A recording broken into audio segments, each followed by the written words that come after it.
Hello, OCI. Hello, everyone joining us on Zoom. We've got like another 30 people on Zoom, so welcome. How is everyone tonight? I know we've got some folks still getting food, but thank you so much for being here. Um, it has been a minute and a lot has happened. If you are joining us for the first time, would you raise your hand? Awesome. Give them a very warm welcome to OCI. We've been meeting here for, I was looking, it's been very close to 10 years. We're going to have our 10-year anniversary celebration in December, which is really exciting. So our focus has been, since the very beginning, to stop any agenda built on racism, authoritarianism, and corruption. And we focus, depending on what's going on in the world, on elections, education, and emergency. So there's a lot going on right now. We have some emergencies, but we will make time for the elections that is coming up. Does anyone know how many days away it is? Did you hear that? 113. So I know November sounds like it's really, really far away, but it's not. So we have a lot of work to do. All right. My name is Celeste. I'm the chair and one of our founders. Mara Privet is one of the lovely women that checked you in at the front table. Lamb went, oh, there she is. Wave to Mara.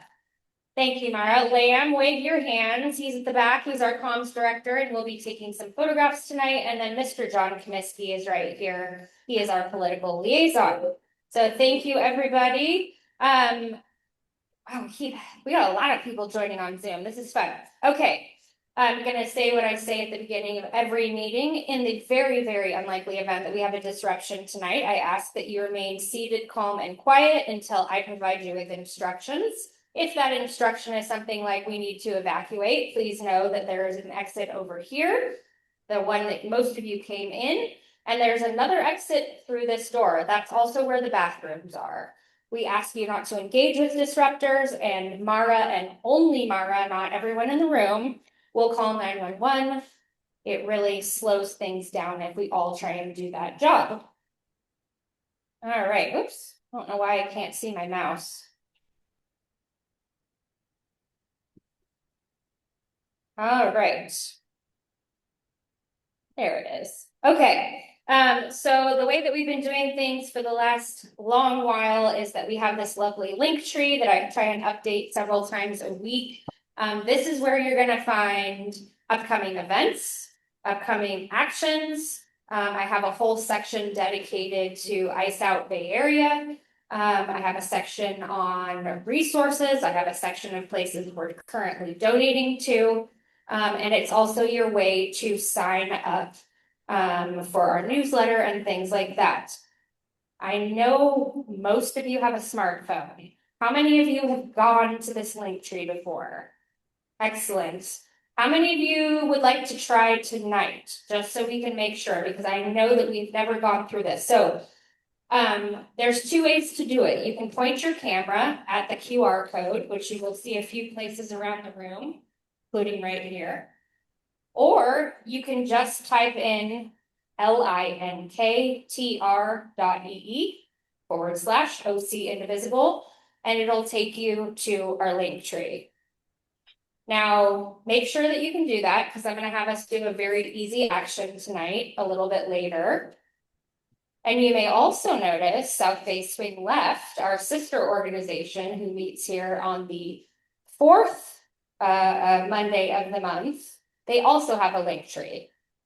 So because I breezed over that, Swing Left is our, like I said, our sister organization. We overlap probably about 80% of our membership.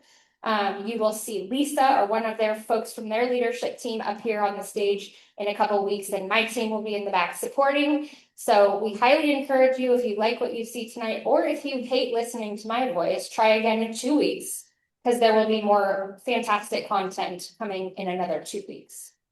Okay, does anybody need help? I'm not going to call you out or single you out, but if anybody needs help getting on the link tree, feel free to go back and see Lamb, who is waving his hand again. He's at the back of the control booth. But if you need help sometime before I get to the action items, please let us know so that you can actually make use of the options. Okay, first of all, thank you to everybody who brought something for the pack-a-back either 2 weeks ago or 3 weeks ago, I guess it was now, when Swing Left met. We are also collecting tonight. How many of you are familiar with Sacred Heart Community Services? Awesome. We've had them here a couple of times. They were my boss, Kalra's a nonprofit of the year in 2025. They do really wonderful work in the community. And I believe they are aiming for 4,000 backpacks this year and school supplies.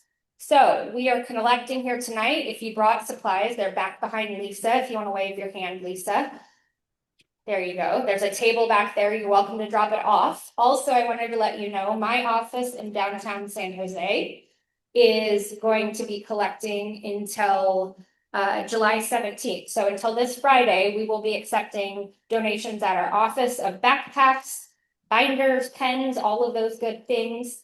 If you want a copy of the list that we're collecting, I'm happy to share that with you, but it's pretty small up here. So we're in downtown San Jose. You can come and watch one of the World Cup games. We're right at San Pedro Square. But we hope you can contribute. This is a wonderful cause, and they've been doing this for years and years, supporting students in our community. Okay.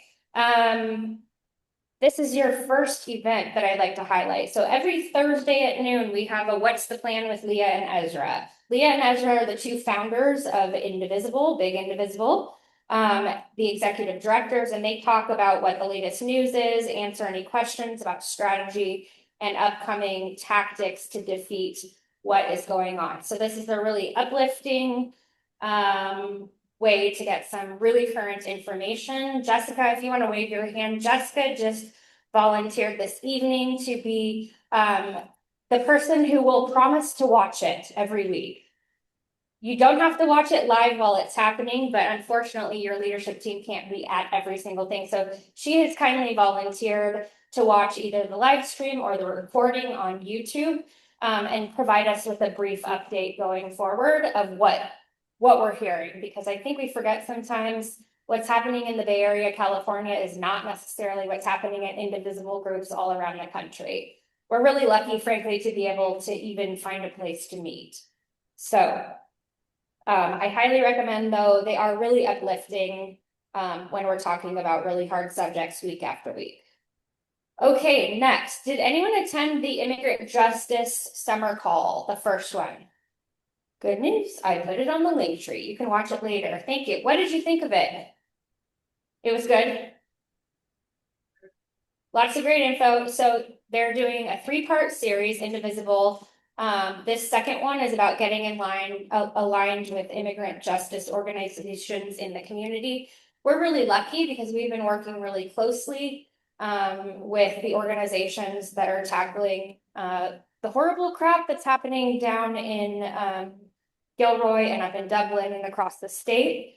But if somebody wants to watch this and provide a little bit of feedback on this one, that would be fantastic. It's coming up next Thursday at 5 p.m. our time. All right. Who in the room has phone banked before? Who hasn't, but is open to maybe doing it for the first time? But they're a little nervous. That's okay. It's scary. I will tell you it's less scary than door knocking if you've never done it before. Indivisible is endorsing candidates for flippable districts all over the country, including our own CA22, which you'll hear about a little bit later. But we have some upcoming options for you to phone bank.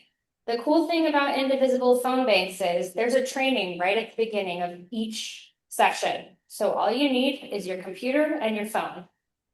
I highly encourage you to try it for the first time. We really need to be calling voters. Not everybody has had their primary yet. These are coming up on the 22nd, the 30th, and the 3rd of August for 3 really great congressional candidates in Michigan. And I encourage you to try. Honestly, the worst thing that happens is they hang up on you. It's not really that bad. Okay, action item. I know we've been talking about this one for weeks, but things changed even as of today. So one of the action items for this week is that we are asking you to call your US senators and your representatives to demand that they reject Trump's request for 87 billion with a B in additional funding to fuel the illegal war that's going on in Iran. Yeah. Trump has steamrolled over bipartisan war powers regulations in Congress and escalated the aggression again just today. That was as of this afternoon when I got this email declaring the US the guardian of the Strait of Hormuz and continuing to engage in heavy drone and missile strikes. So it seems like this is ramping up again. We need to reject any more funding for this. Who's made a call this week? Good.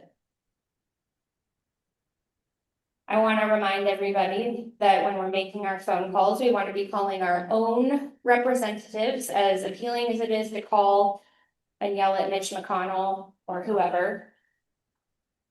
Don't ask me what I think about that. I work for the California State Assembly. I can tell you, we accept calls from our own constituents, and that is the information that we report back to our bosses. I get lots and lots and lots of emails from all around the country. We don't even read them because frankly, we don't have the time to read thousands and thousands of emails from people we don't represent. Right, Ash? Hi, Ash. So I want to remind you, your calls do matter. I am so sick of making phone calls. I'll admit it. I'm tired of it. It feels like sometimes it's just going into a void. I promise you it's not. When you call my office and my phone is ringing off the hook all day and I cannot get any other work done and I cannot have my interns working on anything other than phone calls, I guarantee he's getting a message during the day that's saying we are getting blown up about whatever this bill is or whatever is coming before you in committee. It makes a difference. I know it feels like it doesn't because we have Democrats. Anyone represented by Liccardo? It matters. Not all Democrats are the same. Not all of them are the same. So please make sure you're calling about this. It does not matter if you call after folks are closed. If you don't want to talk to a staff member, that's fine. Although if you do, please be nice. Okay, this is one that we can do together with the QR code. And I just want to show you how easy this is for you to do from your phone without talking to another human being, if that's not something you like to do. So we're going to use this one as a practice one. If you can pull up the link tree that everyone in the room said they were able to do, you're going to get this kind of turquoisey screen, but go ahead and get it pulled up. And if you need help pulling up your link tree, and again, this is the OCI link tree here. Different than the swing left link tree. So if you're having any trouble at all, you're welcome to raise your hand, wave it around, and Mara or Lamb or somebody else in the room who's already online will be able to help you. If you're on the right page, it's going to say Orchard City Indivisible at the top, and you're going to see a block of 4 different things, and then you're going to scroll down and there's a bunch of events. And then you're going to see the action section. That's where we're going to be. So there's 3, 6, 7, 8 actions right now. If you found that, wave your hand so I know that you're following along. Awesome. Okay, so this is one that Indivisible has set up to be very easy for us because this is one that's going to allow us to send an email from our phone right now. This is about the National Defense Authorization Act. How many of you have heard of this before now? Good. I hadn't, I'll be honest. They don't pay a lot of attention to the annual defense budget, but this is the budget that has to be passed every single year. It funds the US military and sends defense policy for that following year. So this year's bill includes provisions that will deepen the US military support for the Netanyahu government and reduce congressional oversight. So if that's something that you want to tell your members of Congress to oppose, I invite you to go to that Linktree link. It's the second one, and it says, tell your members of Congress, reject the Trump-Netanyahu military partnership. Once you click on that box, it's going to bring you to an Indivisible page.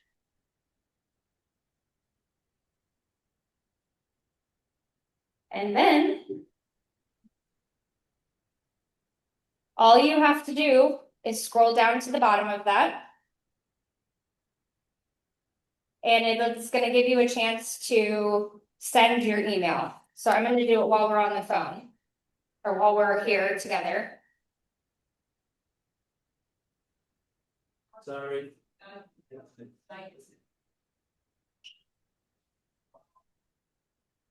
And if you have a smartphone, it's going to fill most of this out for you, but it's going to ask you to provide the information that you need to share in order for your comment to be counted by the offices.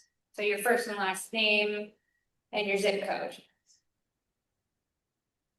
And then when you're done filling that part out, at the bottom it says send emails. And based on your address, it's going to automatically send this to your representative. So you don't even have to look right now who is my representative, although most of you probably know. If you don't, I'm happy to help you find them. That's how long it took me. I didn't add any comments on that one. So now tomorrow morning, Mr. Jimmy Panetta's office will have a comment for me. I usually say I'm from OCI because we're local and they know who we are. Or I add a comment about how I really feel if it's a little stronger than what Indivisible wants me to say. But give me a wave if you were successfully able to just leave a comment. Awesome, cool. There's going to be like 30 comments waiting. So most of these actions that I share with you on Monday nights, they're going to be about that easy. Sometimes a phone call, sometimes an email like this, but Indivisible makes it very easy for you to do this in 5 minutes on your lunch break. So don't be spooked by the fact that it seems like there's a lot of these piling up. Also, when you make your phone calls, you don't have to call 6 different times about 6 different topics. You can call and say, I'm calling from 95008. My name is Celeste Walker, and I want to talk to you about how I want you to oppose the defense bill, and I want you to stand up against any more money going to Iran. And by the way, while I'm here, let's talk about opposing the Clarity Act. So this is another one, a new call to action from Indivisible. We're asking folks to call and urge your senators to oppose the Clarity Act. And instead push for real crypto regulation. Financial disclosures have shown that Trump has profited from his crypto coins to the tune of $1 billion. I don't know why that says leaving office. Wishful thinking on my part. Somehow Congress is advancing this crypto regulation bill that would not address it or address other critical consumer protection and corruption issues around cryptocurrency. So by the way, 78 Democrats helped pass this last year, and we don't want our senators to make the same mistake. So when you're making those phone calls, either later tonight or sometime this week, please ask them not only to vote against it, but to speak out against it and speak with their colleagues in the Senate about why they should be opposing it. It's not enough. By the way, all of this is going to be available to you on a video of this meeting. All of the slides will be sent to you in an email, so don't feel like you need to write everything down while I'm talking.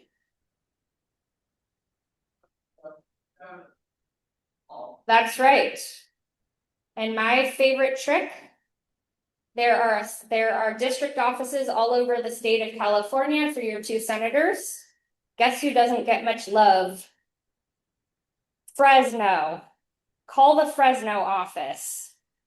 Most of the folks that live around there are not necessarily voting Democrats, so they don't get a whole lot of calls during the day, whereas if you're calling the San Francisco district office, it's going to be a little harder to get through to somebody. Although not impossible. Okay, And finally, I'm very excited to share with you Hands Off Our Vote. This is the National Election Protection Program. This is working to ensure every eligible voter can cast a ballot and every vote is counted. So this is at the, we're at the beginning of this, still asking folks to get signed up. This is going to give you updates on key voting deadlines. I know all of you know what they are, but this is going to help you share with your friends, learn about threats to voting rights and election integrity, and find opportunities to help protect democracy. So this is another one. If you want to go back to the link tree that we were just at, this is a really easy one. Indivisible has been really good in the last 10 years about not spamming us. I get a couple emails a week, and rarely are they asking for money, like almost never. So if you sign up for this, I'm quite confident the text messages or emails you get are going to be about voting rights and how they're protecting us, how we can protect each other. Okay, I want to give you a little bit of a heads up. We love these Double Your Impact fundraising events. August, we're going to be asking if you'd like to make a donation to Orchard City Indivisible. Big Indivisible will be matching that donation up to $500. We have successfully done this every single time. It allows us to do our food truck nights and print flyers to hand out at parades, things like that. So if you're thinking about giving, hold off a couple more weeks and it'll be doubled by Indivisible. Okay, now I'm quickly going to move. We have about 20 minutes before we get to our wonderful guest speakers. But we are going to go through our breakout groups. And very first on our list is South Bay Swing Left. I'm going to tell all of our speakers, if you're speaking, the camera is right there. So please stand on this fluorescent yellow X. It only took 10 years to figure out how to put an X on the floor. Thank you. On the X. Feel the power of the fluorescent yellow X. Good evening. For those of you who I haven't met, my name is Lisa. I'm one of the leadership team of South Bay Swing Left. Happy to be here tonight. Wanted to share, as many of you know, we try at every meeting to have an action. So tonight, not only have you had the opportunity to send letters or make calls, but we also have, as we typically do, postcards. And this evening, we're writing postcards to, sorry, there's the typo. There's not CA 45, it should be CA 48, for Marnie von Wilpert. That is the district that Daryl Issa currently holds. Yes, exactly. And he's been there far too long and done a lot of damage, and we have a wonderful Democratic candidate. So we want to give her some love and help her reach out to voters. So if you can help by writing some postcards, we have packets in the back of the room with the postcards, the stamps, the messaging, everything you need to get them written and sent out to help support Marnie. This is one of the districts that is on Swing Left's target list to help us flip the House. So we'd be grateful for your support there.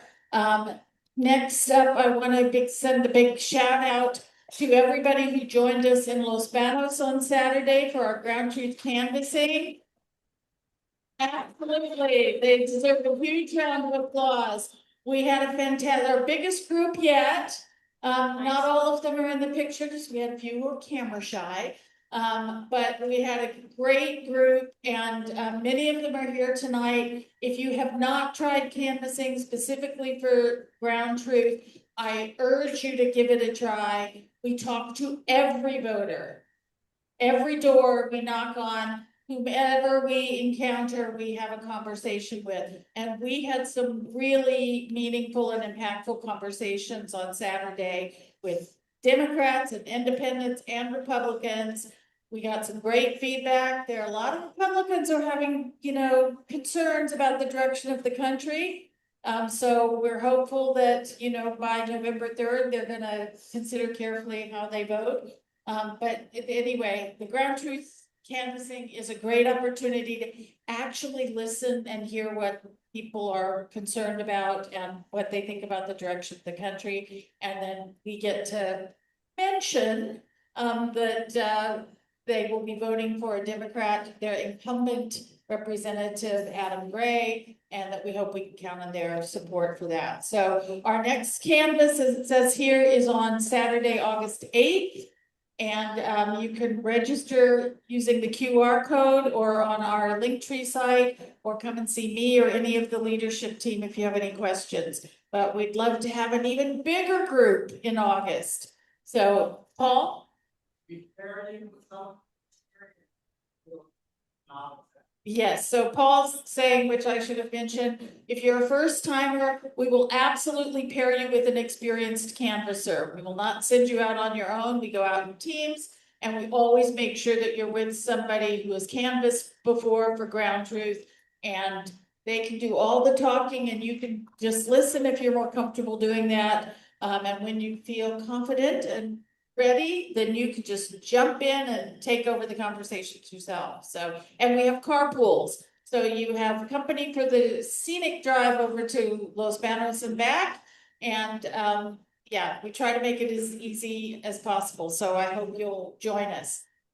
Next up is we want to remind you not to miss our July 27th meeting, where we're thrilled that we're going to have the amazing Randy Villegas, the Democratic candidate for District 22, speak with us. He's going to be on Zoom. He's got a very, very busy schedule, as you can imagine. But we're really looking forward to hearing from him. If any of you have not heard him speak before or heard his story, it's really an incredible story. And he is going to, you know, get elected and represent the best interests of the people of the Central Valley rather than the powerful few that the incumbent David Valadeo has been looking after for many years.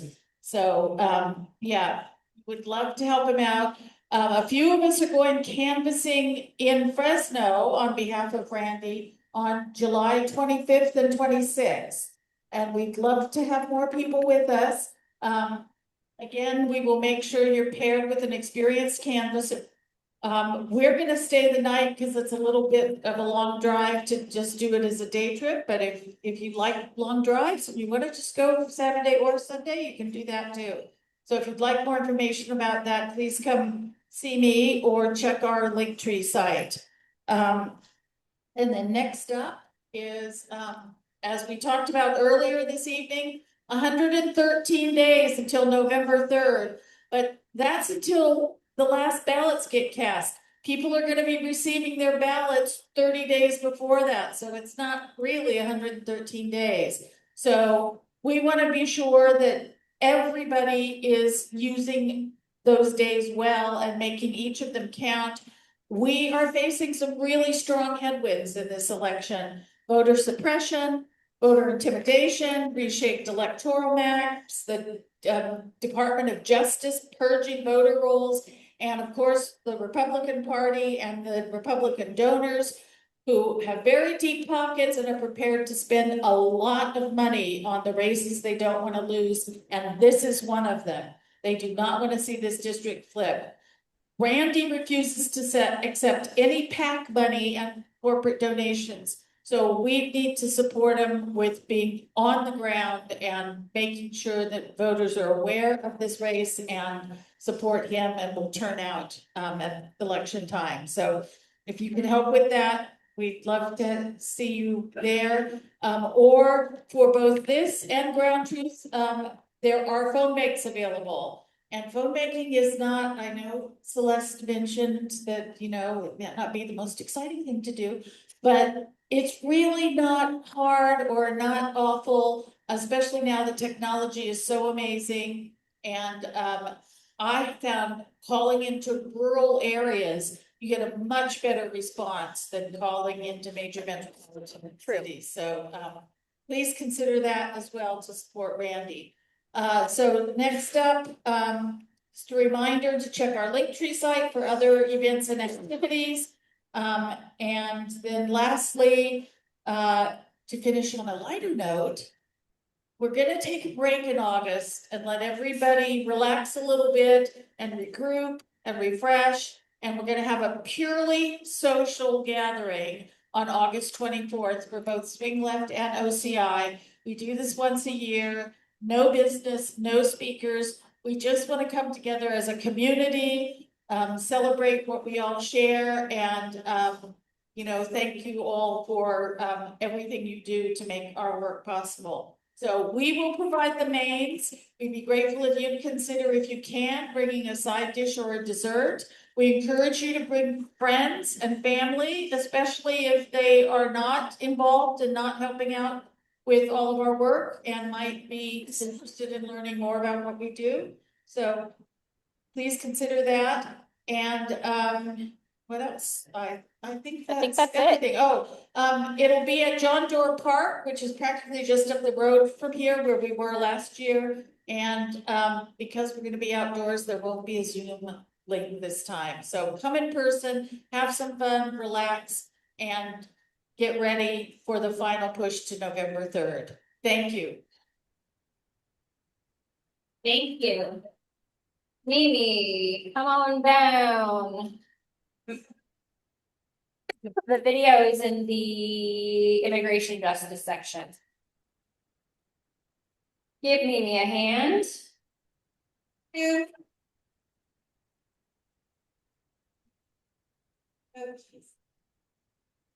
So. Okay, so I wanted to let you know that in June, there was a worldwide ocean heat wave. So climate crisis is here, folks. So not just the Atlantic, but the Pacific, all the oceans of the world. Next slide. Oh, Celeste is so awesome. She thought ahead for me. So next slide is that we're having a Polluters Pay Town Hall here in San Jose on August 2nd to learn more about the Polluters Pay Act. And we have one of the authors here in the room tonight. Thank you, Assemblymember Kalra. That was amazing.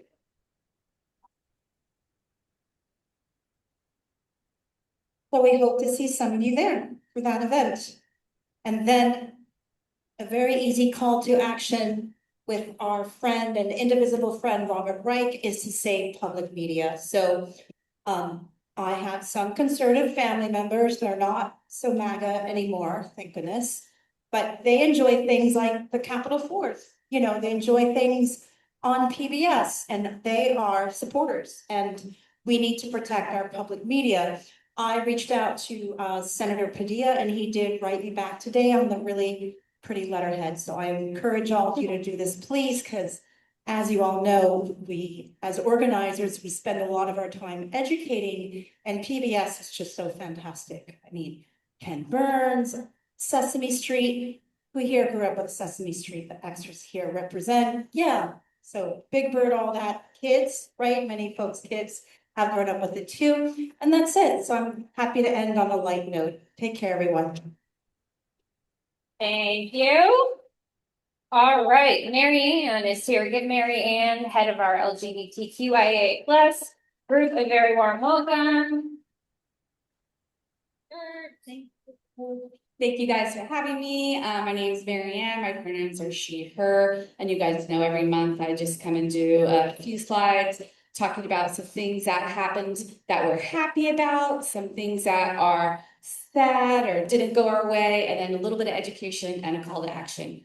So I hate to talk about sports again because I just did the Olympic thing, but this came out a few weeks ago where there were two cases that some trans girls sued. It went to the Supreme Court. They were from West Virginia and Idaho, and they lost in both cases, unfortunately. And this will now go back to the states. So the states will have their own, every state will have their own ban. California does not, yay. But there are 29 states that do. So trans girls in those states will have a less opportunity. And I'm talking like youth soccer 10 and under, you know, I'm talking about things like that. They're not going to be able to participate in those activities depending on their state. So, you know, who are we talking about here? The ACLU said that in the one case they sued, they said they think there might be, they don't have a good number, maybe less than 100 across the United States I can't even get a percentage for that. And the NCAA college sports said maybe 10 out of 500,000, which worked out to 0.002%. That's who we're talking about. That's where all this time and energy and hate is going to. So, to me, it's like this administration hates nothing more than seeing trans girls play sports. Why? For me, I personally think it's about deflection and division, right? To get people talking about this, so we're not talking about a war or ICE raids. Let's talk about this. And then divide us, right? Because if you think that trans girls can play sports, you're crazy, and trans girls can't do that. So just trying to create division between us and trying to deflect us from other issues, because it's such a small percentage, and the amount of time and bills they spend on it is unbalanced. And the implications for this too, it's not just going to affect trans girls, it's also going to affect biological women, because now they're going to be scrutinized. Like, you run faster, you're stronger, you're taller. Let me see your birth certificate. This has happened, and it will continue to happen while we put this level of scrutiny. Do you have a question?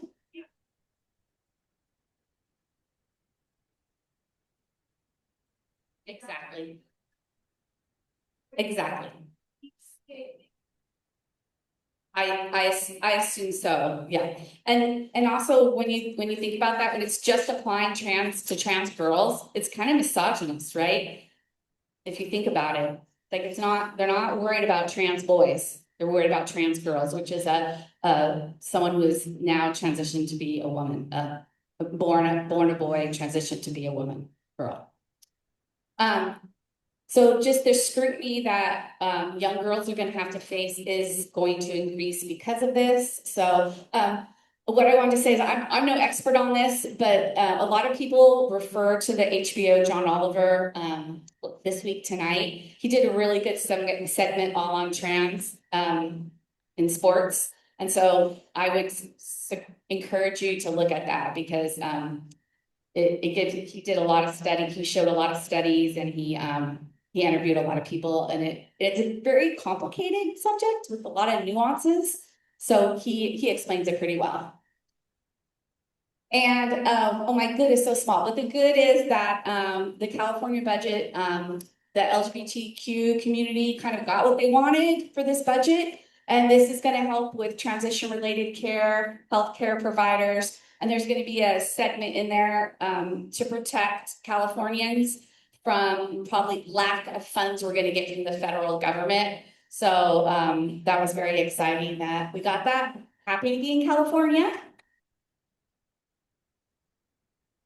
And then lastly, did anyone attend an event in June, a Pride event in June? That's okay, because Silicon Valley Pride is in August. So it's going to be August 30th, last Sunday of the month in downtown San Jose. And shout out to Assemblyman Kalra. Thank you. Is going to be donating and helping us, OCI, have a booth at Silicon Valley Pride. So we need all of you guys out there so you can talk to people about what great work we do here, and so we can grow and even have more of an impact. We're going to be talking about that more. We are. Yes. And I'm excited to tell you, because this was such new news to me, Assembly Member Patrick Ahrens, who is also here but got up from his chair. I don't know where he went.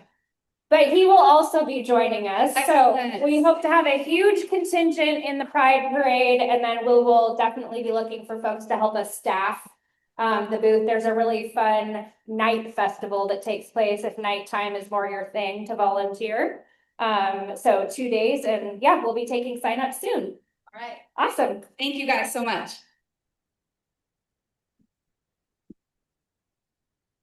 All right, and if you have follow-up questions or comments or feedback, there's their information. Also, if there's some topic that really interests you, Marianne approached me almost a year ago asking me if we had a breakout group for this community, and we didn't. And so she took it on herself to be the new lead for OCI. She's made it what she wants. and grown it, which is awesome. But I encourage you, if there's a topic that's really interesting to you, please feel free to come talk to me. I'm more than happy to have someone take something on.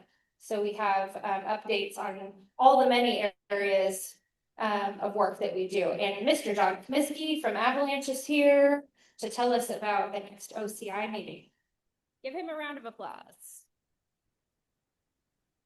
Good evening, I'm John Comiskey. I do several things, but I'm also with the Avalanche Club.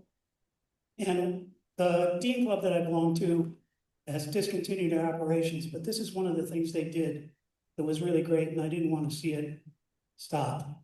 In August, we do presentations on the ballot propositions. And what I'm looking for is volunteers. There's 14 propositions, we've got 5 volunteers. I need 9 more. It's really pretty easy. I have a presentation that you can just fill in the blanks. It's pretty easy. You can get most of the information you need from 2 websites, the Secretary of State and Ballotpedia. And I will give you every bit of help you need to do a great presentation. And next month, on August 10th,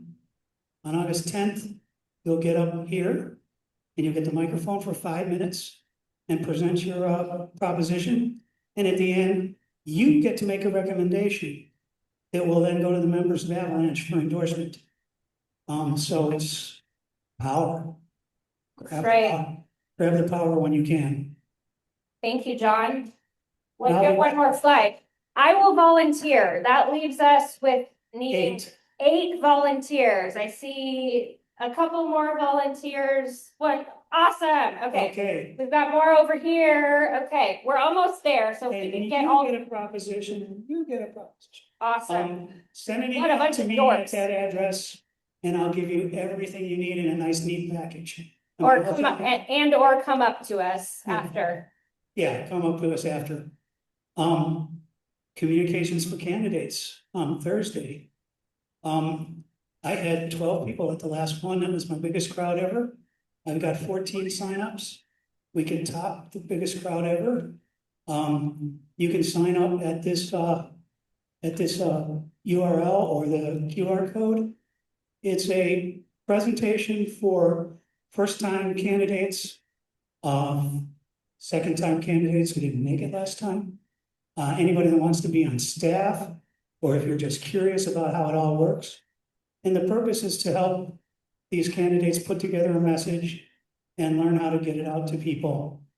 It's fun, it's interactive. I think I've had more than 100 people go through this class over the past 4 to 6 years. And I really encourage you to come. And who's been there? Yeah. Some of them win, some of them don't. But it's fun and it has been, people have told me it's been valuable to them. And if you can't sign up in advance, just show up. It's at the headquarters Thursday at 7 p.m. Bring your own beverage because there's no water there. Thank you. Okay. I have just a couple more slides to get through. First, I want my lovely colleague who is standing over here, Twan, raise your hand. Twan and I work together in Assembly Member Kalra's office, and he and one of my other wonderful colleagues, Juan, it leads to a lot of confusion when people are calling and asking for people. We manage. They have kindly decided to take on the immigrant protections breakout group since this is going to be such a huge thing in the coming months. So I'd like you to get to know him. If it's something that you'd like to support as one of our breakout groups, please make sure you introduce yourself. We have a couple announcements. As I was making the slide this morning to talk to you about the gentleman Lorenzo who was killed by ICE last week, another notice came through saying that another individual was shot and killed in front of his 3-year-old and his wife by ICE. Not to put too fine a point on how much this has escalated just in the last year and a half, and how urgent it is that we work to protect our own community. I do want to say thank you to anyone who spoke out in the last couple weeks. This is a note from one of our fearless organizers that as a result of the organizing and advocacy from groups, indivisible groups, and the wonderful organizations on the ground, jurisdictions have joined the local government amicus brief to support Santa Clara County and the Attorney General in the lawsuit. So that's in process. That is incredible. Palo Alto, Mountain View, Sunnyvale, Santa Clara, San Jose, Alameda, and Hollister all joined, and the counties of San Mateo, Monterey, San Benito, and Santa Cruz. Also, Mountain View City Council last week approved the no staging enforcement zone, joining Campbell, Sunnyvale, Santa Clara, San Jose, Santa Clara County, BTA, and more counties across the region. So these calls and writing it, this is working. We're putting pressure on local government, so that's huge. Okay, there's several actions. Again, this is all in the link tree. There is a day of action and accountability coming up on July 15th. This will be with Lorenzo's family. Telling folks how they would like to see this proceed so he gets the justice he deserves. So that's coming up at 5 p.m. on July 15th. I do want to share some good news locally. Those of you that were able to show up. Street where fans were actually walking to get to the stadium. NBC Bears, Robert Honda joins us from Santa Clara. So a lot of people had to wade through this, you know, kind of mixing with the vibe. That's right. There has been almost constant activity here on Tasman Drive, just down the road from San Francisco Bay Area Stadium. Fans were headed to the game, and part of their greeting was a protest about the ice facility being built near Gilroy.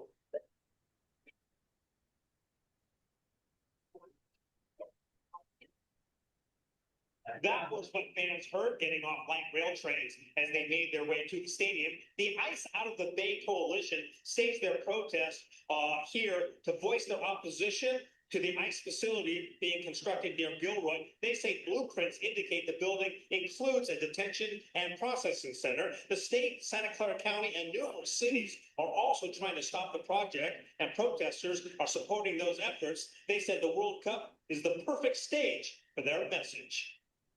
This is the perfect place to reach the world. Go, Rebecca. We want them out of California, out of everywhere. There's no need for this type of enforcement. There's no need for this type of capitalism. Now, the group has just wrapped up that protest. It's important to note that the ice facility is not being built within Gilroy city limits, so the city did not have control of the approval process. Also, ICE has not confirmed that it is actually a detention center, but as we mentioned, blueprints that have been made public do indicate that there are detention and processing areas within that building. Live in Santa Clara. All right, I just wanted to share that because that's first of all, to thank those of you that were able to show up to that on such short notice. I know there's been a few calls to action like that. Also, while I was setting up tonight here, Spotlight San Jose just released something, a new article. I haven't had a chance to read it. I just took a picture of the cover and the description, but work on the South County Ice Facility has been temporarily paused. And that, yeah, that is the procedural agreement because of the court cases that are going to be pending. So we'll continue to follow this closely and look for updates. I want to tell you there is going to be, and I do not foresee this being canceled by any means. Ice Out of the Bay, they're doing another one of their marches down in Gilroy. If you are going to go, I will give you a t-shirt from OCI. We have everything from extra small to 3XL, and I will happily give you a t-shirt instead of selling you a t-shirt. But we would love to have some folks commit to going down there. If you can do that, they actually changed the time so that it will not overlap with World Cup, which is actually really cool because they want more. You need more folks down there. So if that was holding you back when it was at 1 o'clock, it's now at 3 o'clock. I really encourage you to go, and I encourage you to grab a t-shirt from me also. Also, Ice Out of the Bay from Gilroy to Dublin next Wednesday at Mexican Heritage Plaza. This is at 5 p.m. This is another way to gather. If you commit to going to this, I will also give you a t-shirt. I'm looking for, I want to order some t-shirts, so. Everyone commit to going, please. Yes, Amy. I got to go to the World Cup runs at like BTA station. Sorry, I'm not an X. What an X is.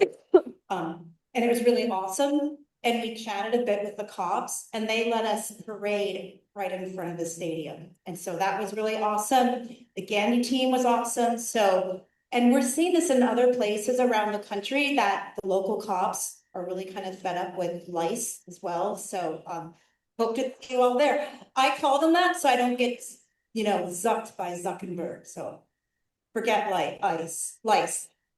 Thank you. One other thing I wanted to say, we've built now 1,000 whistle kits, which is awesome in just the last couple of months. And we've been giving them out. If you commit to giving out 10 or 15 whistle kits, these can go. My son came up with this.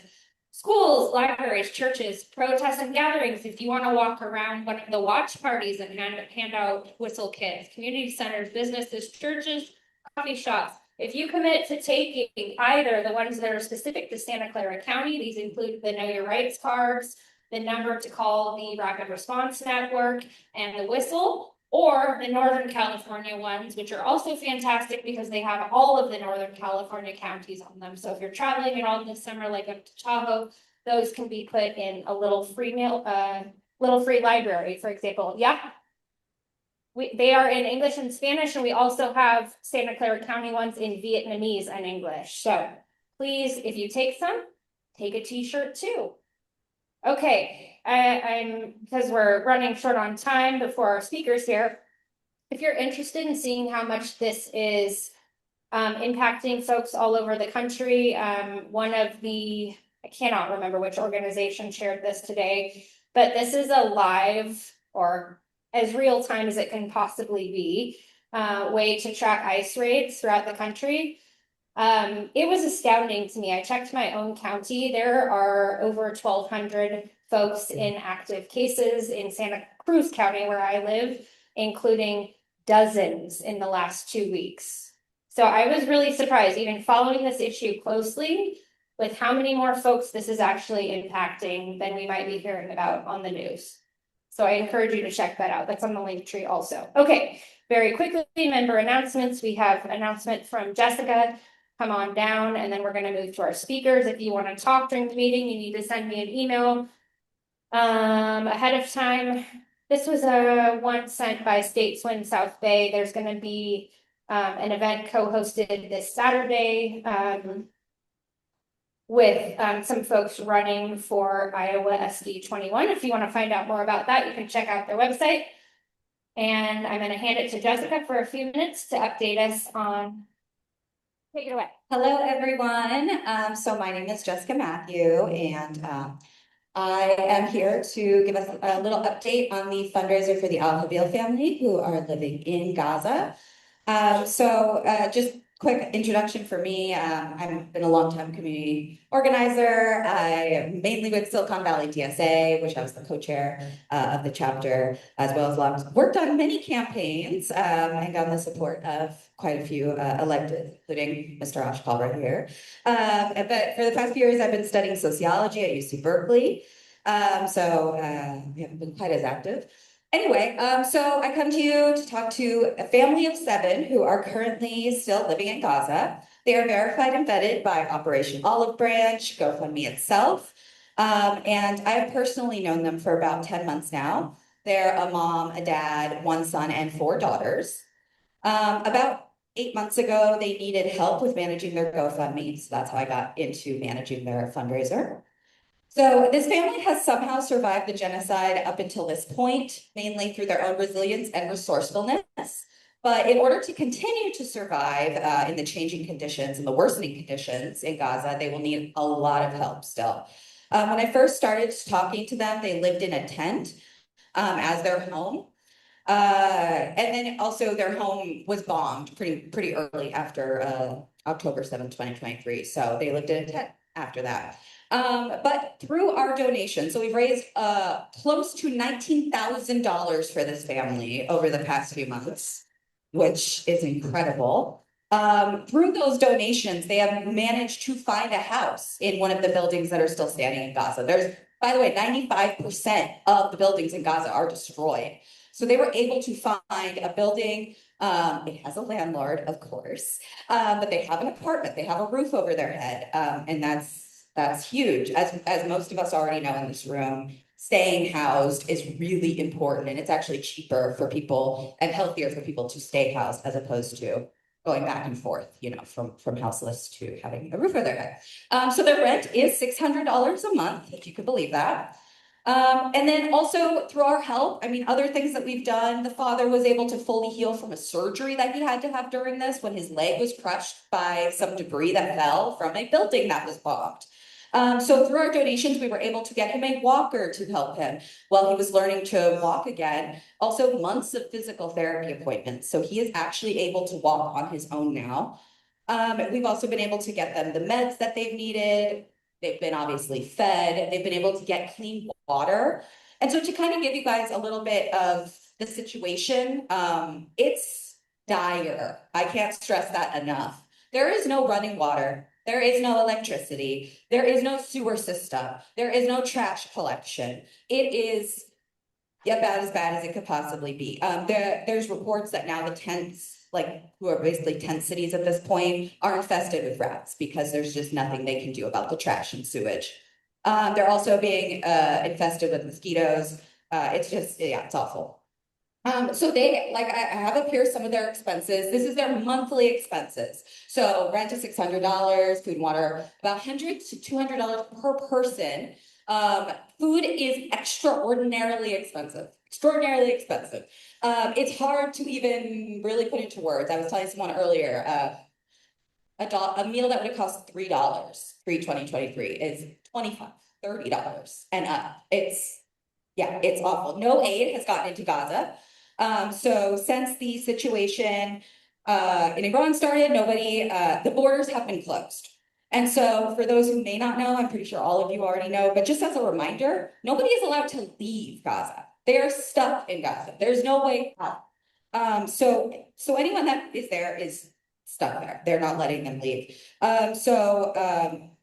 With that, also, with the closure of the border again, a lot of aid organizations have been barred entry from Gaza. So about 37 of like the big name ones, the internationally recognized and respected ones, are not able to be there. So there is no aid coming in from those groups. And actually, some of you may have heard that just a couple days ago, World Central Kitchen tried to come in with a truck.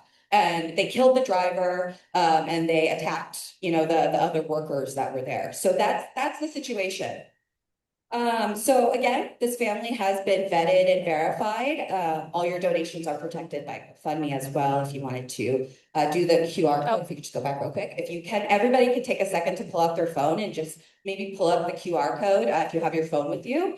That would be really helpful. Also, you know, share it with people as well. Share their stories, share what you've learned, because I feel like a lot of people still don't know what's really going on there. Our news is not covering it enough, as you all probably know. So this fundraiser has now been supported by Silicon Valley DSA, SEIU 521, their working group COPE, has supported us as well, and obviously here at Electricity Indivisible. But yeah, they need a lot of help still to survive. Please, please, please donate if you can. Every little bit really does help in this case. I'm also going to pass around like A jar. a jar. We're gonna A pass jar. the I'm jar. gonna pass around a jar if you have cash and would like to donate that way. But I also have some goods for sale in the back that are made in Palestine, and all the money from them goes to support the family. So if you have a moment, please stop by. And yeah, thank you so much for your time. Oh, by the way, I just wanted to show a couple also pictures. So this is outside of their apartment. So as you can see, the building next door, all the way destroyed, the other one mostly destroyed. And they're one of the apartments with a wall missing, by the way. So they usually try to put a tarp up, but that obviously doesn't keep everything out. But again, having a roof over their head is still really important and critical, even if it has a wall missing. I don't think you could play, you had an issue playing. Yeah. So yeah, so this is the family, just want to show you a quick picture. This is the Avila family, the mom, the dad, 4 daughters, and that's the son, and one of them is married, so she has 2 small children. If you can imagine what that's like trying to raise 2 small children in this, but that's the niece. And some of the medication just that they need for the family. And then I have one more, I think, slide. Oh yeah, so this is, I'm gonna end it on a little bit of a positive note. So one of the other sisters, there's 4 of them, one was already married, and then one just got married in June. So I personally think it would be really special if like we came together and raised a little bit more even for them so that they can maybe celebrate a little bit, you know, have some normalcy for this, you know, beautiful occasion. And then I just thought this other picture of the niece was really cute, the little Palestinian flag. Oh, and then also one other update through our donations, actually just this past month, they were able to actually get stable internet in their home, which really helps with fundraising purposes actually, because they're able now to like post and help spread the word. So yeah, I actually see I have a couple questions. Do I have a minute for Yeah, or quickly. hand raised? Yes, go ahead. Oh, yes, yeah. So I'm the manager of the fundraiser myself. So I usually give the money to them. Actually, it's complicated, but through crypto is right now how we're getting them money. And the unfortunate part about that though is that when they get cash, they get it through like a middleman. And that middleman unfortunately takes a portion of it. This, for the longest time, was the only way you can get money to them for like most of them. Now, the Bank of Palestine, just real quick, they're run by the Palestinian Authority. And so for those who know what that is, this is an oversimplification, but basically they're complicit in some of the stuff that's going on. So they freeze bank accounts regularly. You've been getting donations, like stuff like that. So that's what happened to the family's bank account. And so right now we have to go back to crypto, unfortunately, for the time being while they figure that out. So yeah, there's all these little complications that they have to deal with. Yeah, go ahead. Yes, yeah, this is one family, yeah, the Al family, yeah. Oh, I mean, well, the official death toll is 73,000 people. Now, the original population count before 2023 was 2.1 million, I believe. The official death toll is 73,000. The unofficial death toll can go up to like 600,000 that have been unaccounted for. So, you know, 1.5 million people. A lot of individual families need help, and maybe next month I might, you know, be able to share a couple more, but each individual family needs help. So this family is just trying to survive, and that's, you know, so I took the volunteer role of helping them. So yeah. Thank you. Yeah. Thank you so much, everyone. All right, without any further ado, I would like to introduce to you Assembly members Kalra and Patrick Ahrens. I have this dorky little setup here where you guys can sit at these chairs like we are on PBS. Hi, welcome. Hi, everyone. I'm really excited because in addition to getting to work with my amazing colleague, Kalra, we also have an invited guest here today. We have Assembly Member Anamarie Farias, who's here in the audience. Want to come up? Come on. We'll get her another chair. I didn't know we had to get, this is exciting. Please. She represents, I want to say Concord, Antioch, Contra Costa County. So you've got 3 assembly members here today. None of us who represent Campbell, but that's okay. Because we're here to talk to you about a lot of the statewide budget wins that we have done. So I'm turning it over to Osh to give an introduction. Yes. Hey, everybody. It's great to see everyone again. And I know it's been a rough couple of days with, there's been four people killed by federal agents in the last 8 days. And I know some of the folks that have been speaking have spoken about it already. So, I know we have a lot of work ahead of us, but we're here to talk a little bit about the state budget. Patrick has some details on that, and I certainly will add to that as well in terms of what we've been doing, both as Assembly caucus and working with the government, particularly to push back against the impacts from the federal government But before I hand it back over to Patrick, I just want our colleague just to say, yourself. Good afternoon, everyone. Assembly Member Anamarie Avila Farias representing Contra Costa, Assembly District 15. So just north of here, neighbors here in the regional area, and really honored to be in my colleague's district today. And probably will be here more often, given that I will be dropping off an 18-year-old to college here soon in his district, or both their districts. So happy to be here and excited to share also with you all. I'm grateful for their collaboration and working with them.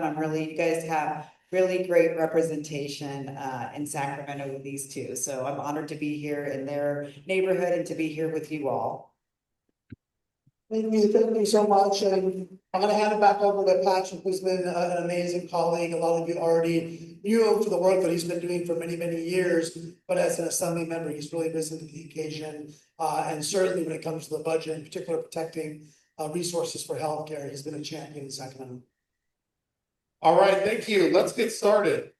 And then I'd love to open up to questions. Yeah.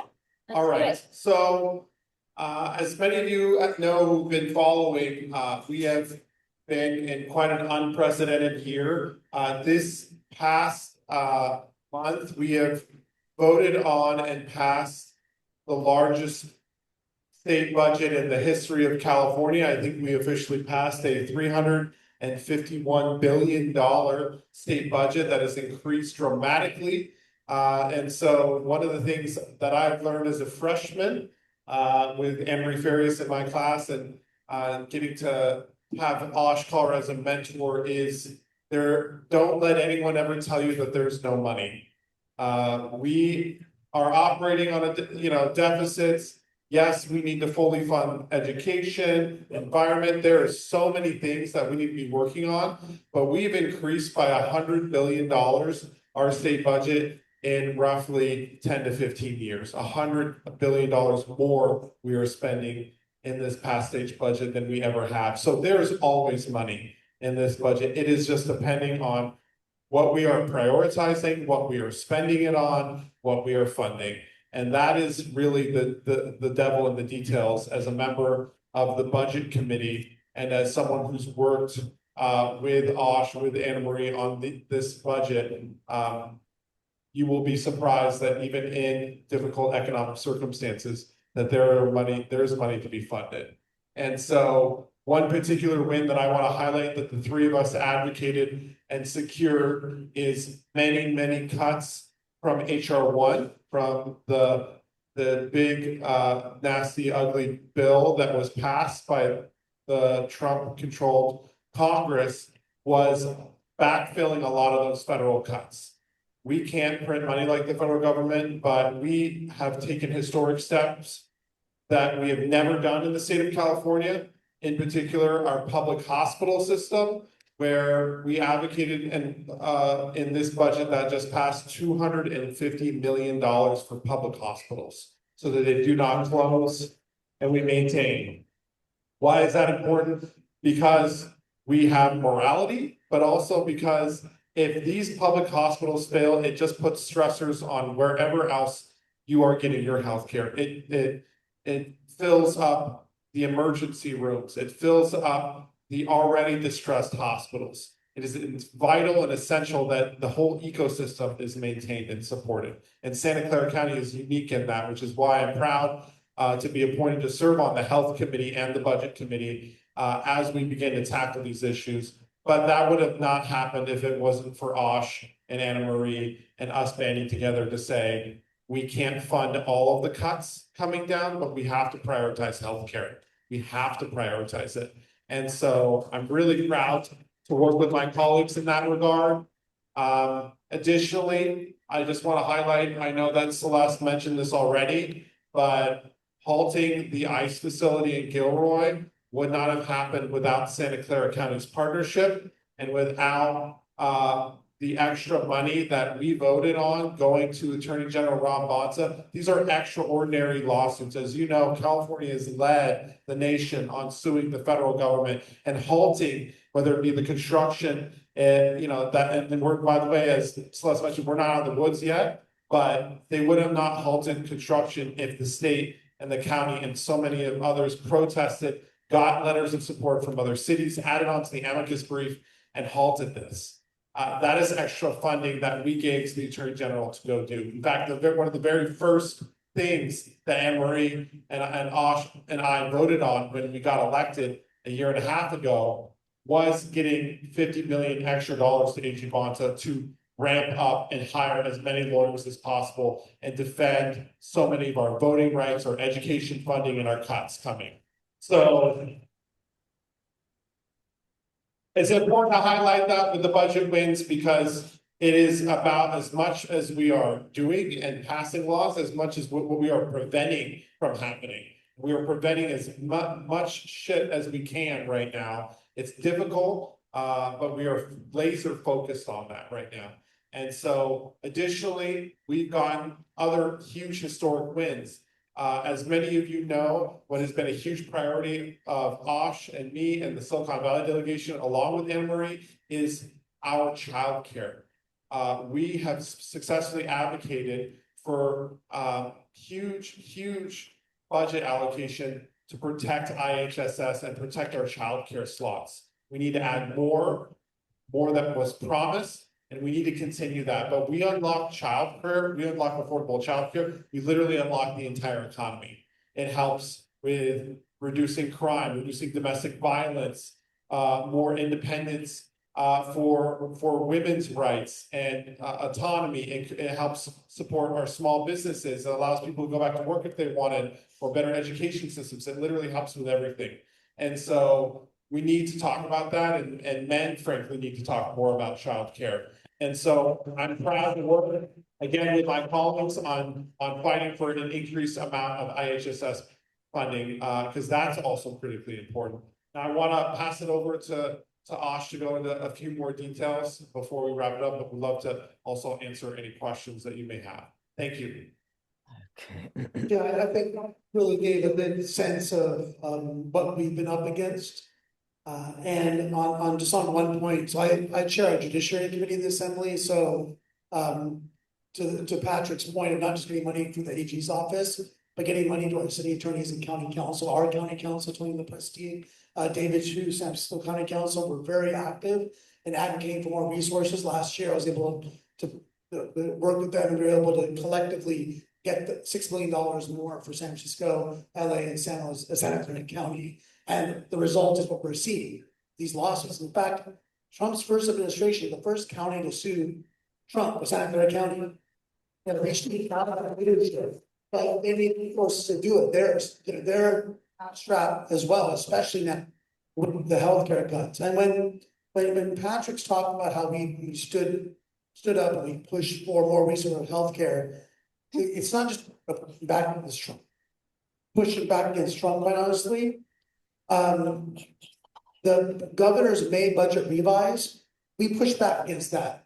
That had cuts that went way too far for us. As a caucus, with speaker, we stood together, we stood up and stood firm, worked with the Senate, our Senate Pro Tem and their leadership, and pushed back against the governor, and we won. Because the governor had a very clear interest for a lot of reasons, some of which you might be able to get, of having a 2-year budget where there's no deficit for 2 years. Well, that means do that, you have to make a lot of cuts, or not backfill some of the critical services that like Patrick was talking about. So we pushed back, say, hey, if you want that, we're gonna have to do more. We're gonna have to dip in more into reserves. We're gonna have to be more creative to ensure that we get resources. And as mentioned, the $250 million to local hospitals, that literally is gonna save Santa Clara County from having to close at least one hospital. Literally, like they were going to have to close a hospital. There was no two ways about it. But we pushed back and we said, that's not gonna happen on our watch. We fully funded IHSS. So we got caregivers that are already making far too little, will at least be able to keep what they have. And equally as important, those that are being served by them continue to get that care. So these are the kinds of things that we push back on the governor on, because our, as much as we work with the governor as much as we can. Our priority are to the Californians, and their needs. And the pain being caused by the federal government is enormous. As mentioned, the cost of food stamps, and we were able to get resources, how much is it? The number there, over $108 million to help food banks stopped because they're losing money from the federal cuts, right? 1.7 billion for affordable housing and homelessness prevention. Again, for example, the HHAP program, but San Jose uses a lot for a lot of the transitional housing, affordable housing. The governor had suggested 400 million for it. We got it up to 900 million, which is critical. So those are the kinds of things that we pushed back on, that we were successful on, to ensure that the most vulnerable, that was the focus. We couldn't fund everything. We couldn't do everything we wanted on clean energy. We couldn't do everything we wanted on a wide range of other kinds of jobs programs, what have you. But what the speaker said, and what we said as a group, is that healthcare, the most vulnerable, the children and the seniors, the housing, those most vulnerable when it comes to housing, we're at the very least, we're not gonna abandon that. We're gonna hold firm on those issues, and we were able to do that in the budget under this dark cloud of the federal actions. I won't add too much more to my colleagues, but first I do want to acknowledge that I think how important it is for you all to show up. So I want to thank you all for showing up tonight, because that's, I mean, we're doing the fight in Sacramento, but you guys are doing the fight on the ground. And it's so important to know and to walk into community spaces to see how well supported the infrastructure is here and activism. And it gives us a lot more strength in Sacramento. As a freshman with my colleague, not Asms, he's our tenured one there. But you know, inheriting a budget is very difficult as a is, you know, at a budget deficit and having to serve our first year, having to cut programs and services and really critical components to the social infrastructure was very challenging. But as my colleague stated, we fought for the most fundamental, the most vulnerable of our population, and tangoed with the federal administration to stopgap the bleeding in the state of California. So I'm very proud of that work, and protecting our undocumented community members throughout the state of California was a second priority for us. But thirdly, we couldn't do this without the support that you all have provided here at the local level. And we need to keep working at that level, because the fight, you know, it is going to take a lot to get these people out of Congress and to get a new president and move forward. But California, we are going to stand strong together and fight for our rights and our constitutional rights. So just know that my colleagues and I are very committed. And even though Sacramento is 50 shades of blue, that's okay. Our community values does not matter what shade of blue we are. Thank you. All right. I'm gonna come to you if you guys have any questions, and let's keep it somewhat topical to the budget if you don't mind. Yeah, so obviously, we're spending a lot more money because the federal government isn't. Right? Yeah. But it's also true that California is has one of the most unequal distributions of wealth in the country, if not the. I think in fact it's the most unequal. What are we doing on the fiscal / tax basis to get some of this money so that it doesn't turn into the state debt? Right? How do we fund this in a way that also increases the equity of wealth distribution in the state? Well, a couple of things. You are correct in terms of the expansion of the budget. Some of it is a response to Trump, but some of it is in the fact that we provide more services than a lot of other states do. If you go to other states, they don't have the safety net services that we provide. We provide healthcare, access to healthcare for everyone, regardless of immigration status. That's a values decision for us. That's connected to our budget decisioning. That costs money. That being said, I absolutely agree. There's a lot of conversation, but we didn't frankly do enough. We didn't do what we need to do in terms of actually getting revenue, more revenue for our state. There were some actions were taken in terms of getting some more corporate taxation, but some of the conversations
are dying for lack of healthcare. And it's just pure profit. It's purely to make rich people even richer. There's no policy reason why we have the healthcare system we do. And it puts strain on our public system. That's why we have to do all this juggling to save our public system. Because that's under strain, because the market's set by the private sector and the public hospitals have to live with that market. And so the short answer for me, after giving a very long answer, is that we absolutely have to do more on the revenue side. We can't simply ask, and because we already do this, we ask so much of our taxpayers, here's another %, here's another 2/4 or half cent, 3/8 cent. That's not sustainable, and that is regressive. We have to go after those that are making a killing, like the Gold Coast law, spending $10 million to buy the Seahawks, yet fights a 5% tax on them. It's political will. We need everybody to show up and stand up. It's the same thing with single payer. It's political will, because the policy arguments and the fiscal arguments are there. That's my opinion. The other thing I think that's also important in this conversation is the false choice of pitting tax increases or budget cuts to solve our budget crisis. I sit on the budget committee and we give out over $80 billion in corporate tax breaks right now. 80 billion of our money. And if we, and many of these corporate tax breaks, by the way, are never reviewed in the light of day. They're never, so my thought is, let's give up this false choice of we either have to raise taxes or we have to cut social safety net services. Why are we not reviewing the $80+ billion in corporate tax breaks that we are giving out? Some are working, great. Some are going towards keeping jobs in California, union jobs in California. I think of the Hollywood tax credit. All right, it helps LA a lot. Fine. It's keeping good union jobs here. Fine. But that's like 500 million, 700 million of $80 billion. You can't say that we can't find a couple of $1 billion to save our healthcare system. Many of these companies are beneficiaries of these corporate tax breaks when they needed them, when they were small incubator companies, and now they've grown into conglomerate, huge companies. They probably don't need those corporate tax breaks anymore. So maybe there needs to be some adjustments on, fine, if you're a small company, you want to start a company, we should be supportive of that. But that shouldn't mean you should keep that forever. And so there are efficiencies within this line that does not have to raise taxes on anyone, that does not have to cut programs, that we can get to solve some of these cuts. But these are false choices that we are making time and time again. And I think the voters have made it very clear, this incoming freshman class of legislators, or 22 members strong, have made it very clear that we want to reopen, we want to try different things. The other thing that has been talked about a lot more lately, you will see as John Comiskey is asking folks to review these ballot initiatives, there's too many damn ballot initiatives. And they're being hijacked and used. When I got to Sacramento, met with Osh, I met with Anamarie, I met her in freshman orientation and said, okay, what is the strategy to fight against these Republican policies? The fight is not left versus right. It is top versus down. It is the billionaires influencing our elections, influencing our politics, having a stronghold. We are seeing this across the country. This is not something that's new and special to California.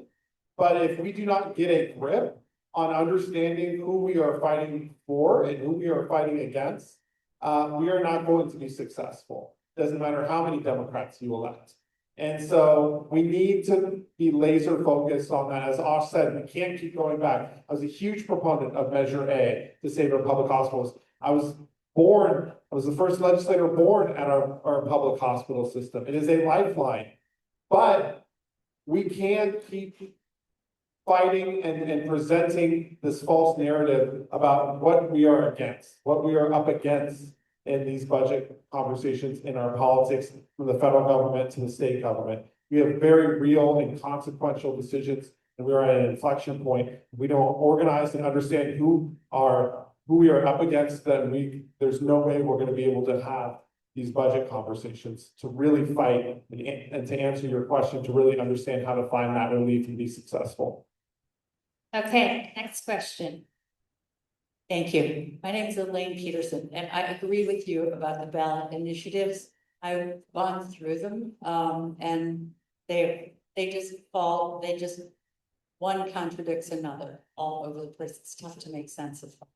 But my real question is, so one of the arguments against taxing people who have lots of money is to the concern is that they're going to leave the state. And I'd like to get your input on that.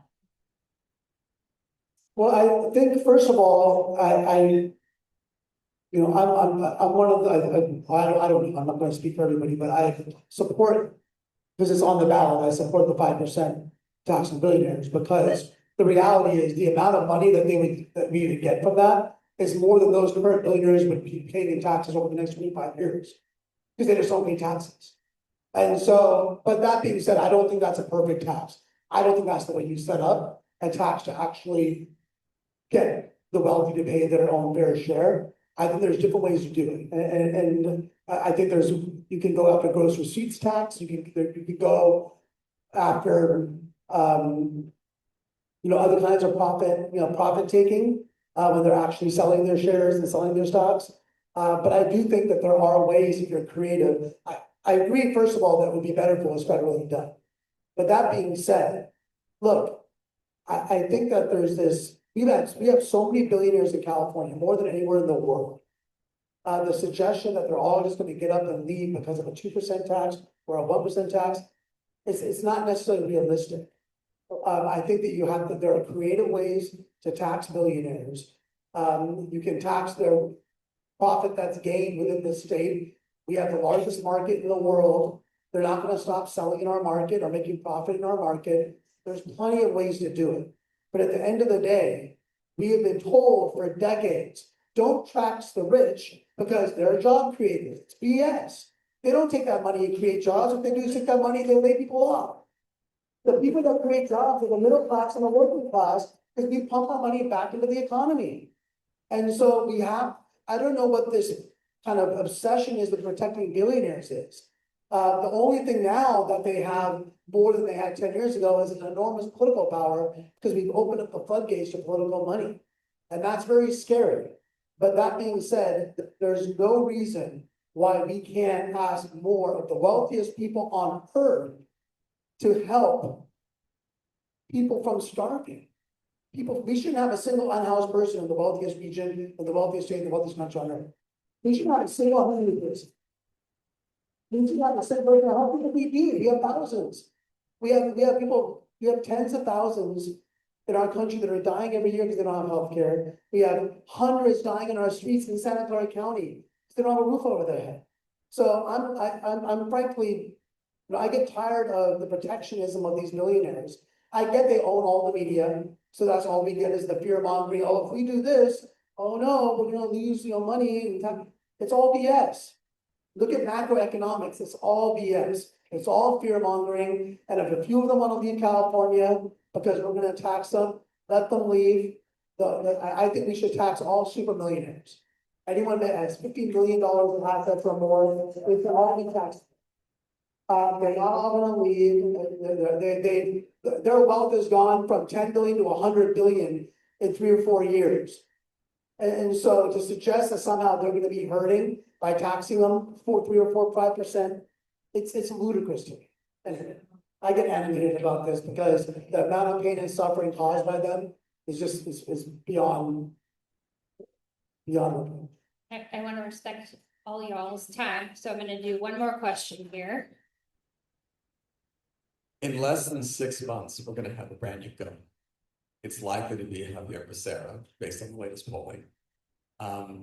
Given all the multitude of issues that you've been addressing so far in front of us, and thank you for doing that, what anticipated problems and opportunities do you, as members of the Assembly and your colleagues in the Senate, as you talk amongst one another, anticipate experiencing addressing these issues with a Becerra administration?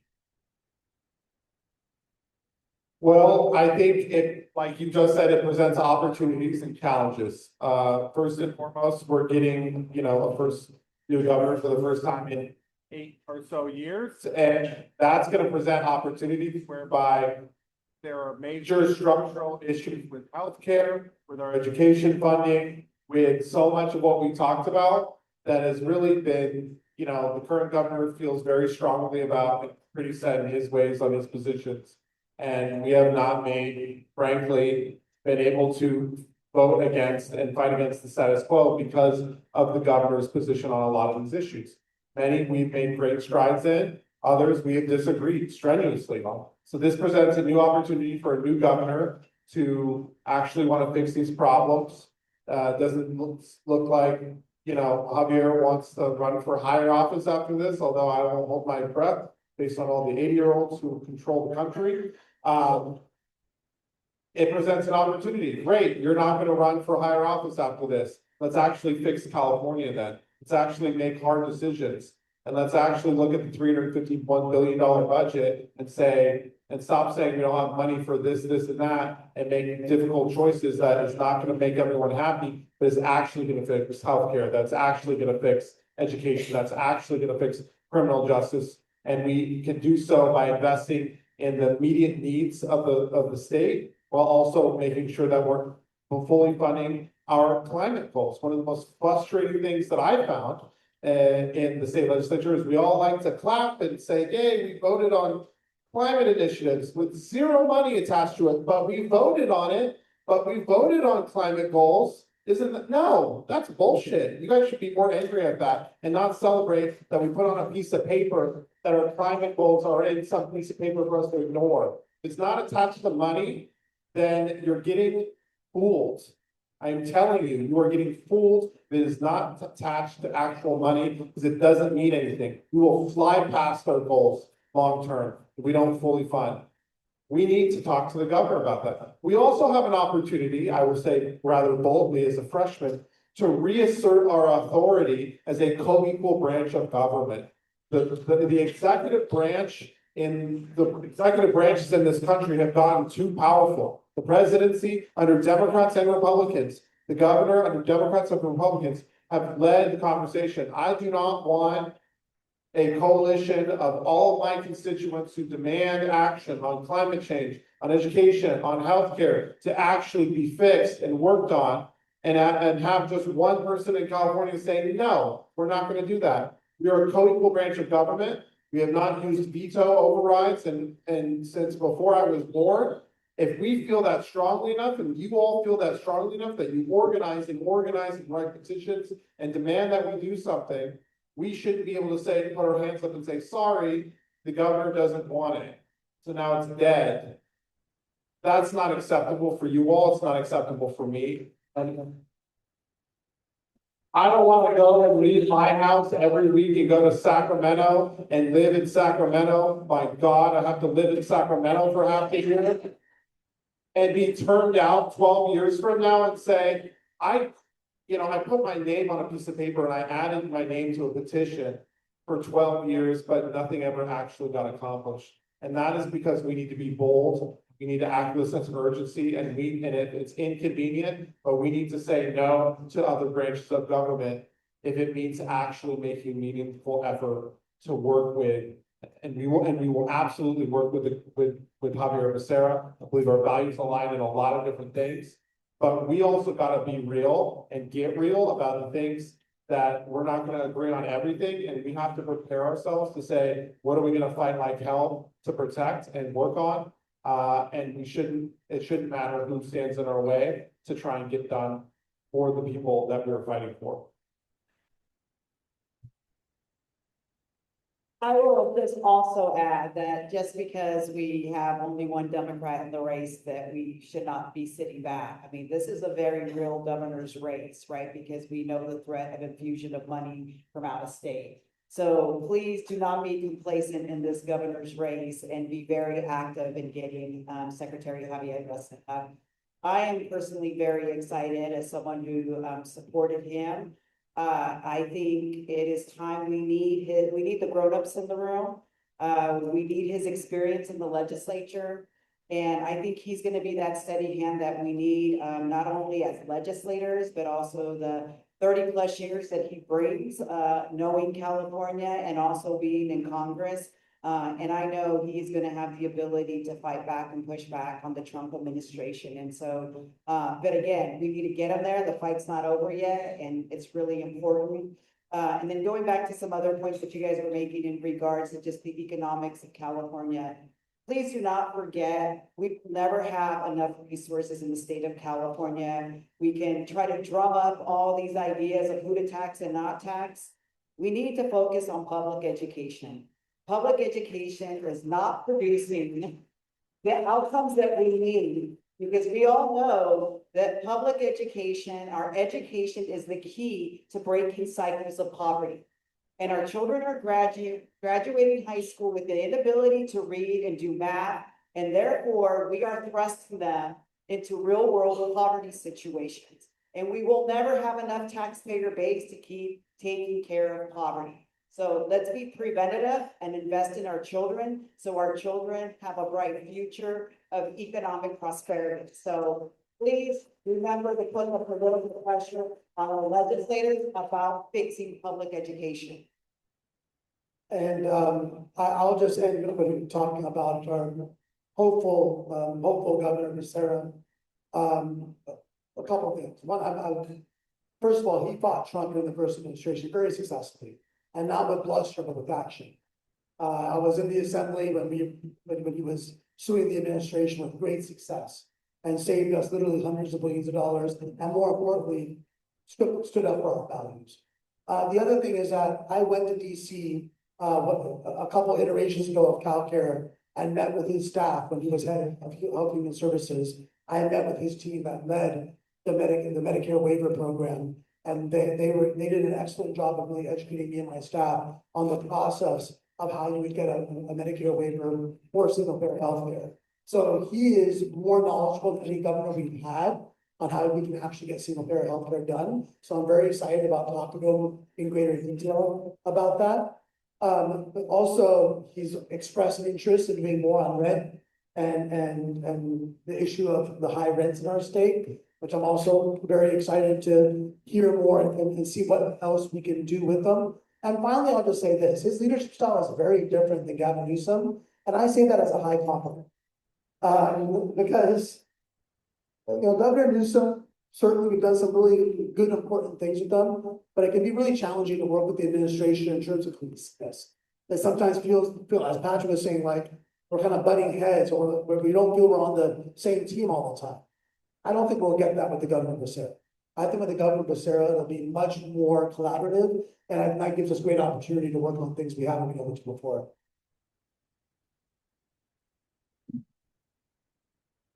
Let's give one more big thank you. It's not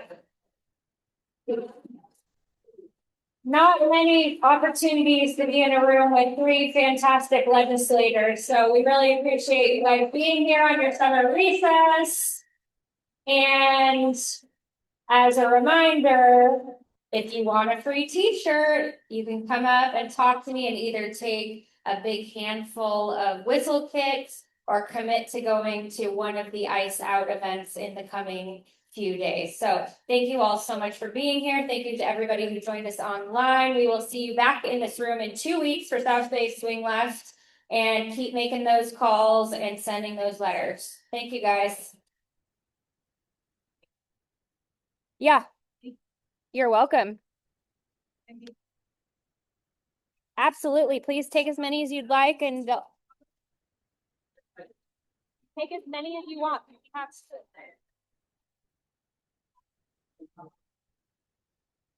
We're in NorCal. Extra small.